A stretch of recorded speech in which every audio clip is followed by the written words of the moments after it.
बिस्मिल्लाहिर्रहमानिर्रहीम।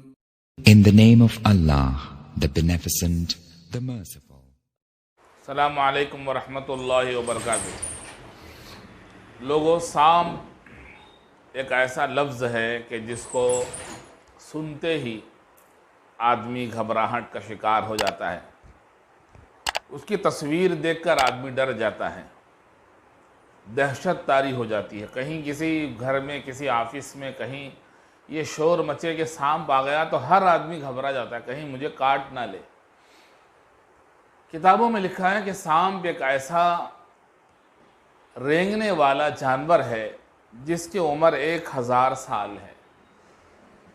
हर साल वो अपना जो स्किन है, उसका जो चमड़ा है, वो बदल देता है। अल्लाह ने उसे ऐसा बनाया है।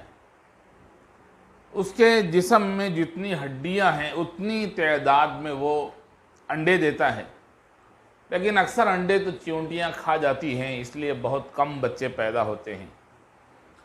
दरअसल मुझे एक वाक़िया अर्ज़ करना है जो मेरे एक मुशफ़िक़ और मुरब्बी उस्ताज़ ने मुझे बताया। उन्होंने अपनी आँखों से देखा कि एक मेन रोड में लोग जा रहे हैं, 2 व्हीलर से, 4 व्हीलर से, गाड़ियों से, पैदल। अचानक सांप, एक बहुत बड़ा सांप, नाग सांप जिसे कहते हैं, वो आया और रोड के दरमियान में बैठ गया और उसका फन निकाला हुआ है। इधर की ट्रैफिक इधर रुकी हुई है, उधर की उधर रुकी हुई है। सब, किसी की हिम्मत ही नहीं है कोई सामने जाए या उस सांप पर अपनी सवारी को चढ़ाए, जो भी करना चाहे। तो थोड़ी देर हुई, अब सब लोग खामोश हैं, बड़े छोटे सब हैं, खामोश हैं, कोई सामने आने की हिम्मत नहीं कर रहा। और वो सांप भी किनारे नहीं जा रहा, रोड के दरमियान में बैठा हुआ, घबराहट का शिकार है। इसीलिए किताबों में हयातुल हैवान में लिखा है कि सांप एक ऐसा जानवर है कि जिसके जहर से ज़्यादा उसके डसने के बाद दहशत से ही आदमी मर जाता है। इसलिए कि सांप तो 3 किस्म के हैं, किस्म तो कई हैं, हर नस्ल का, हर रंग का, हर इसका नाम अलग अलग है। अरबी किताबों में सांपों के 100 किस्मों का बयान किया गया। 100 नाम हैं, अलग अलग नाम हैं, लेकिन जहर के एतबार से 3 किस्म हैं। एक किस्म का सांप वो है जो काटते ही आदमी मर जाता है, उसके लिए कोई इलाज नहीं है, तिर्याक नहीं है। दूसरा वो है जिसका इलाज मुश्किल से हो सकता है। तीसरा किस्म का सांप वो है जो उसको डसने के बाद आदमी जहर से नहीं, दहशत से मर जाता है, डर के मर जाता है।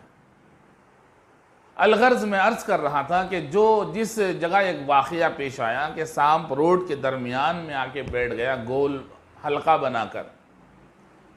मेरे उस्ताद ने बताया कि सब खामोश खड़े हैं, किसी की हिम्मत नहीं है। तो ये करिए वाला देहाती आराबी बुद्धू वो आया और सांप के आगे बैठा। उसने अपना हाथ सांप के आगे इस तरह हाथ बढ़ाया तो सांप उसको डसने के बाद आदमी के जहर से सांप मर गया। लोग हैरान हो गए, लोगों ने घेर लिया कि सांप डसने से आदमी मरता है तो सांप क्यों मर गया। तो उस आदमी ने कहा कि इंसान के जिस्म में भी अल्लाह ने एक जहर बनाया है। इंसान के जिस्म में भी एक जहर है। जैसे इंसान के काट लेने से, इंसान के दांतों के कतर देने से दूसरा इंसान के अंदर जहर उतरता है, इन्फेक्शन हो जाता है। उस देहाती ने कहा कि आज तक मैंने ना मिर्च खाई है, ना लाल मिर्च, ना हरी मिर्च, ना नमक, ना इमली और कोई खारी और खट्टी चीज़ मैंने ज़िंदगी भर नहीं खाई। अगर ज़िंदगी भर आदमी वो नहीं खाता है तो उसके जिस्म में भी एक जहर पैदा होता है। और ये जो मिर्च है, इमली है, काली मिर्च है, ये सारी जो खारी और खट्टी चीज़ें हैं, ये उस जहर को कम करती चली जाती हैं।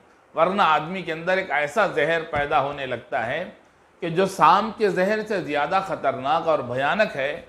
इसीलिए उसने जब हाथ आगे बढ़ाया तो उसको डसने के बाद सांप तड़प तड़प के मर गया और वो आदमी सेहतमंद है।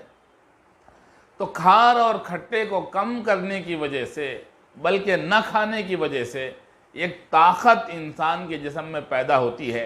अरब के इलाक़ों में आप चले जाएं तो वहाँ देखेंगे कि आप न वो लोग ज़्यादा हल्दी खाते हैं, न ज़्यादा मिर्च खाते हैं, न ज़्यादा नमक खाते हैं, न ज़्यादा खट्टी चीज़ें खाते हैं, सारी चीज़ों से परहेज़ करते हैं। और जो लोग ज़्यादा खाते हैं खारी चीज़ें, खट्टी चीज़ें, उनके अंदर वो ताकत कम हो जाती है। बहरहाल मुझे ये वाक़या आपको बताना था कि इंसान के जिस्म में भी एक ऐसा जहर पैदा होता है जो शाम को मार दे। अल्लाह ताला, मेरे जो उस्ताद ने ये वाक़या मुझे बताया, अल्लाह ताला उनको सेहत और तंदुरुस्ती अता फ़रमाए, उनका साया हमारे सरों पर तादेर क़ाइम व दाइम रखे। अस्सलामु अलैकुम व रहमतुल्लाहि तआला व बरकातुहू।